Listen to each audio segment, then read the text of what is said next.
Haleluya. Haleluya tena. Bado wokovu uko kwako Zakayo. Leo wokovu uko nyumbani kwako. Na unaletwa na nini? Utafakari kuhusu Yesu. Amen. Ndio kitu ambacho kinaleta wokovu ndani ya nafsi zetu. Utafakari kuhusu Yesu. Amen. Haleluya.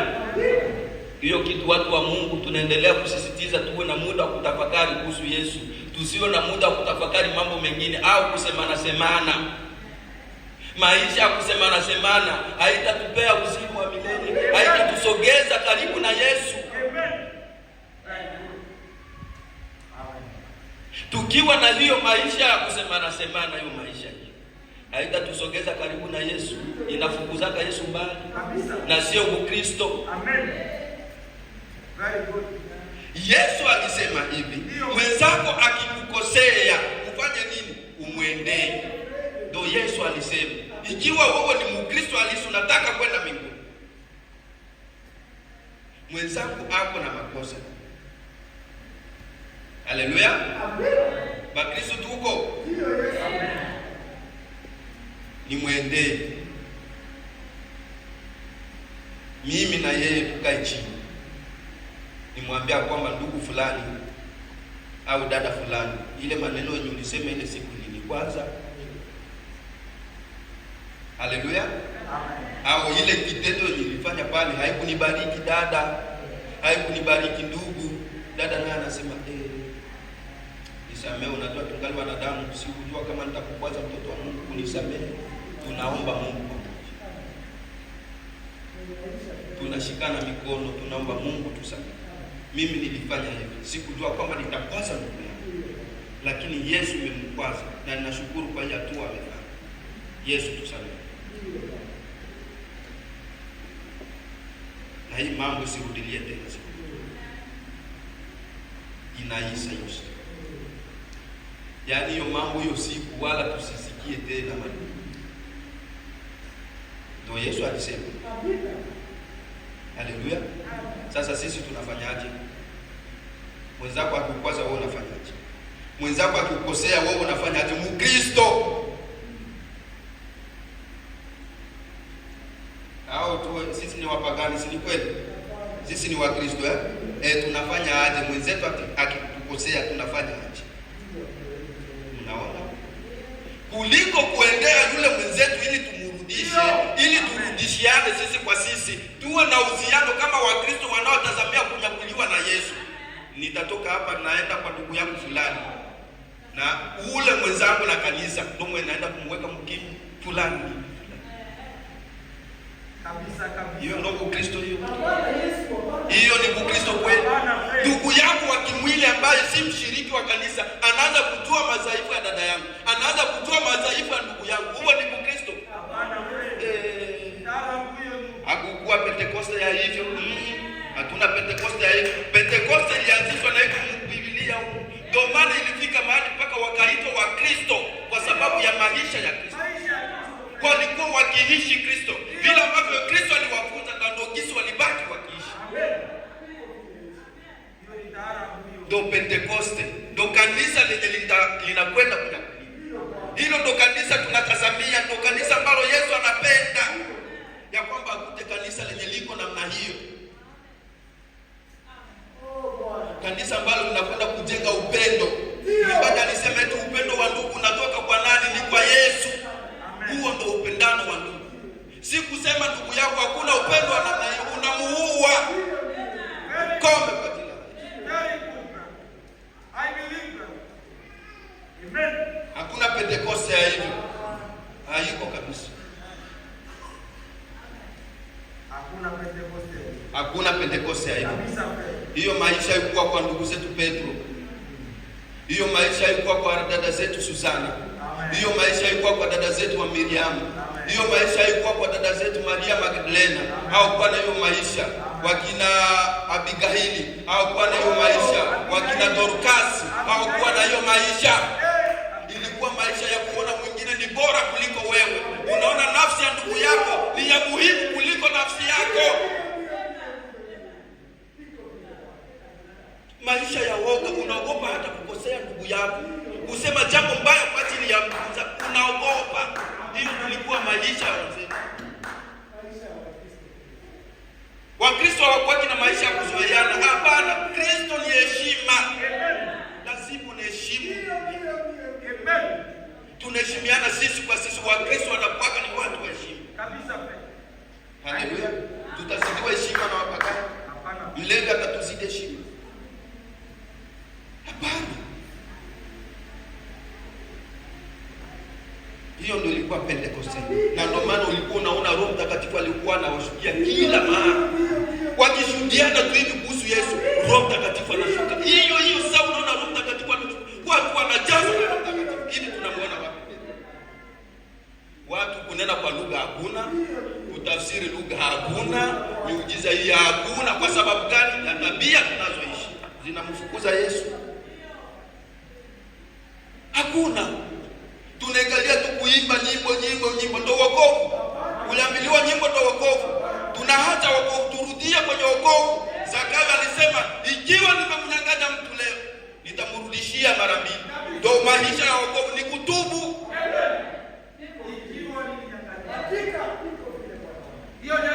Haleluya. Ni kutubu makosa, ndio wokovu, ndio kunyakuliwa, ndio Ukristo. Haleluya. Haleluya tena. Maandiko inasema kwamba kanisa lilipoanza katika Matendo ya Mitume, Petro alipokuwa akihubiri, maandiko inasema kwamba eti wale watu walichomwa mioyo. Kwa sababu gani walichomwa mioyo? Maisha yao ndio ilikuwa inagusiwa.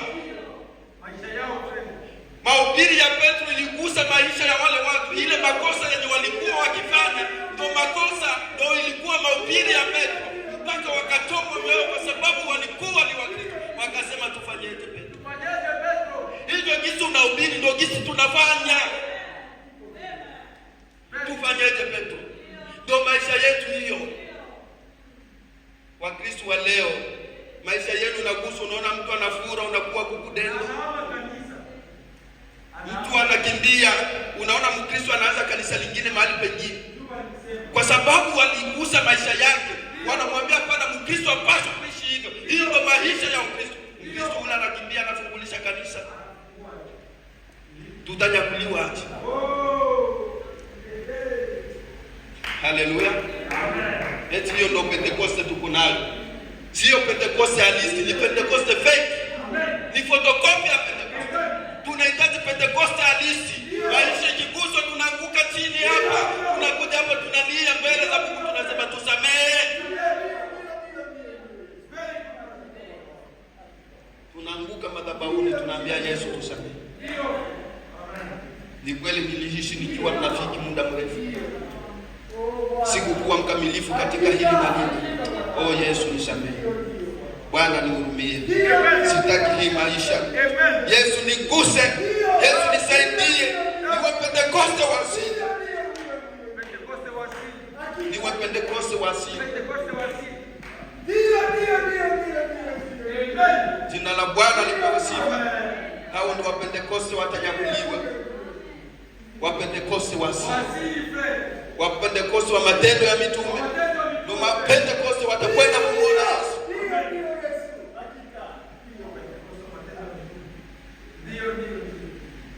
Pentekoste anasikia neno la Mungu mpaka moyo wake ndani anasikia ameshuka chini, ameshuka chini, ameshuka chini. Nasema Mungu, sistahili hata kutaja jina lako. Mimi ni mchafu. Sistahili Bwana. Sistahili Bwana. Sistahili Bwana. Ni rehemu tu. Naona hata mbinguni sitaenda usipo ni rehemu Yesu. Huyo ndio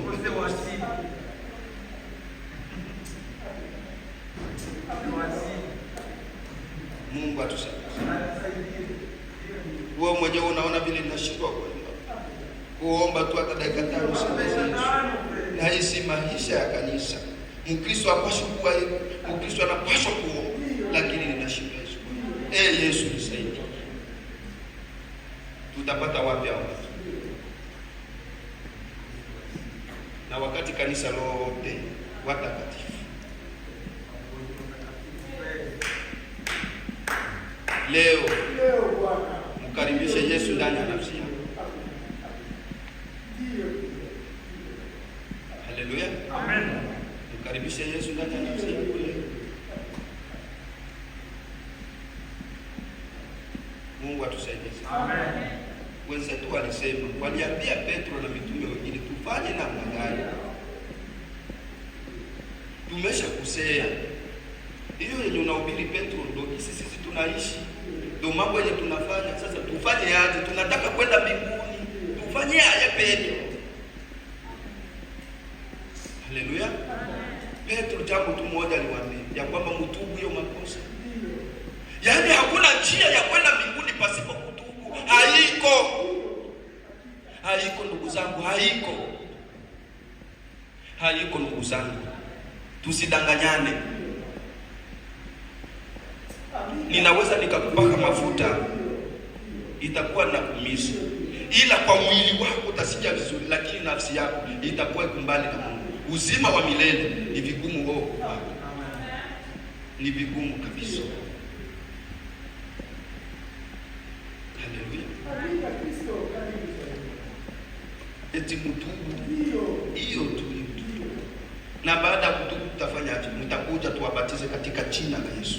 Sababu gani jina la Yesu? Eti dhambi zenu ziondolewe, zitolewe, zifutwe. Haleluya. Dhambi zifutwe. Yaani dhambi zinafutwa ni katika jina la Yesu Kristo.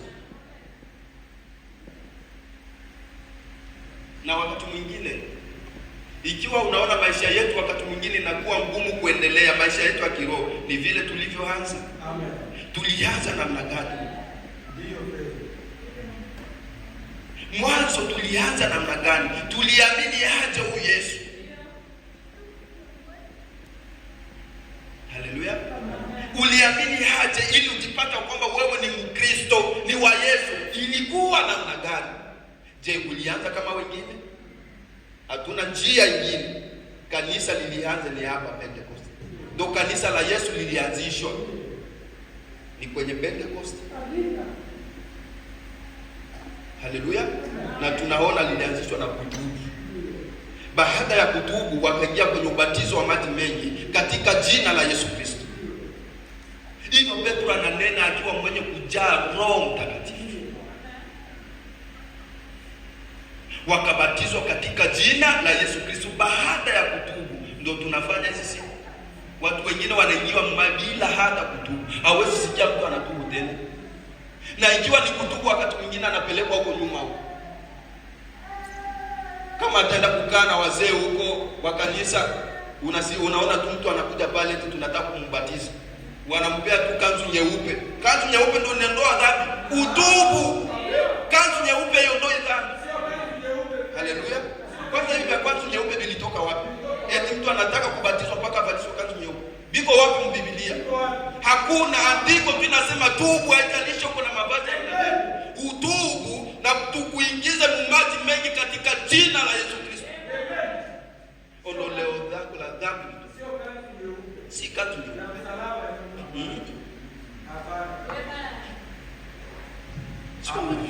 Labda kidogo ile tunaweza sema, ikiwa tunaona nguo yako ikiroana inaweza kuleta picha nyingine iko nyepesi, ndio hapo unaweza kutafutiwa ile nguo ambayo itakuwa ni ngumu kidogo, ukiingizwa hata katika maji utakuwa uko sawa labda.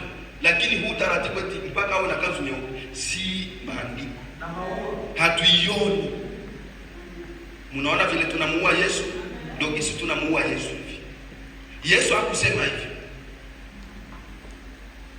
Lakini sisi wa siku ya leo ni mpaka mtu avae kanzu. Na akitoka mumaji tunafanya nini? Tunampea maua. Maua ya nini? Wenzetu hawakupewa maua. Wenzetu hawakupewa maua. Mnajua kwa nini hawakupewa maua? Ni kwa sababu hii huduma au hii maisha yenye wameingia ndani ni maisha ya taabu. Kuamini Mungu si eti ni starehe, ni taabu. Inakuwa ni taabu kuamini Mungu. Kwa sababu gani? Kuna maisha ambayo mwili unataka kuishi, lakini ukienda kwenye Mungu anaikataa. Vita vinaanza hapo ndani. Vita vinaanza hapo ndani. Taabu zinakuanzia hapo ndani. Ndio maana alisema kwamba kuchukua msalaba wako. Wewe unatoa msalaba ni nini? Ni taabu zenye utapitia. Taabu zenye utapitia. Sasa nikupee maua ya nini? Ndio maana maua tutakwenda kupewa tukifika. Maandiko inasema kwamba tutakapokuwa kwenye ile meza mduara, hapo ndo kwenye Yesu atakuja kutufuta machozi. Atatufuta machozi ya kwamba ninyi mmeshinda ulimwengu. Kwa haya mambo tunayopitia tunalia, magonjwa tunayopata tunalia, majaribu mbalimbali inatupata tunalia, lakini tunaendelea kukomaa, tunashikilia tu Yesu, tunasema hapana Mungu. Hapana, sitaenda mbali na wewe. Licha kwamba kuna hii na hii nyingine natoka. Unaendelea tu kungangania. Unakubali kama nitakufuata tu nikufa. Tunalia. Ndio maana tutafutwa machozi. Tutakuwa mbele zake. Hata tufuta machozi. Hiyo ndio siku tutapewa maua ya victoire. Lakini humo tuko kwenye shamba la mapambano, hatuna nafasi ya kupeana maua. Tuko kwenye shamba la mapambano, tuko kwenye vita vya kiroho. Tutapeanaje maua? Hatujashinda bado. Tungoje siku ambayo tutashinda ndio tutapewa maua. Amen. Amen. Waona sijaba FARDC kule nyumbani wanapewa maua. Hakuna maua wanapewa. Hakuna maua wanapeana kule kwa sababu vita ni hapa na pale. Watapewa maua ya nini? Na wako mvita. Ndio. Maua ya nini? Kila mtu tu risasi yake tu iko hivi. Risasi yake iko tu hivi. Akisinzia kidogo anapigwa risasi anakufa. Sasa utapea maua ya nini? Vivyo hivyo na sisi katika maisha yetu ya kiroho. Masasa yetu liko tu hivi, sisi na shetani. Ukizubaa kidogo unagonga risasi ya kiroho. Unajipata huko chini. Nitakupea maua ya nini? Ndio maana mpaka siku ya amani itakapotaka. Kabisa. Mpaka siku tutakaponyakuliwa tumeshinda ulimwengu. Hapo ndo kwenye tutapewa maua. Kabisa. Ya kwamba mmeshinda tu. Mmeshinda ulimwengu. Mmeshinda Australia. Haleluya. Itakuwa ni siku ya ajabu. Oh Mungu tusaidie hiyo siku tufikie. Siku ya ajabu sana. Siku ya ajabu sana. Eti ya kwamba mwingie muraha ambayo baba yenu aliona vema kuwapea ingieni wana.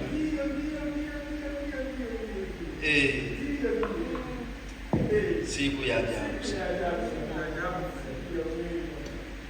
Siku ya weli. Eti ninatamani hizo mbio. Siku ya weli bora. Eti ninatamani. Wengine wanapoingia ufalme wako Yesu Kristo, nisibakie huku chini, neema hiyo nakuomba. Haleluya. Haleluya. Jina la Bwana libarikiwe. Oh, siku ya ajabu sana. Siku ya kutamani. Wakristo ndo mambo ya kufikiria. Wenzetu watakapokuwa, tuna wenzetu tayari wametutangulia katika ngambo ya pazia wakati. Kuna watakatifu wako kule. Amen. Wa ndugu zetu wa Musa wako kule. Wa Yohana wako kule. Wa Dorcas wako kule. Wa Mariamu wako kule. Wa dada Susana wako kule. Wa dada wazuri ambao walimhudumia Yesu. Wakina Lazaro wako kule.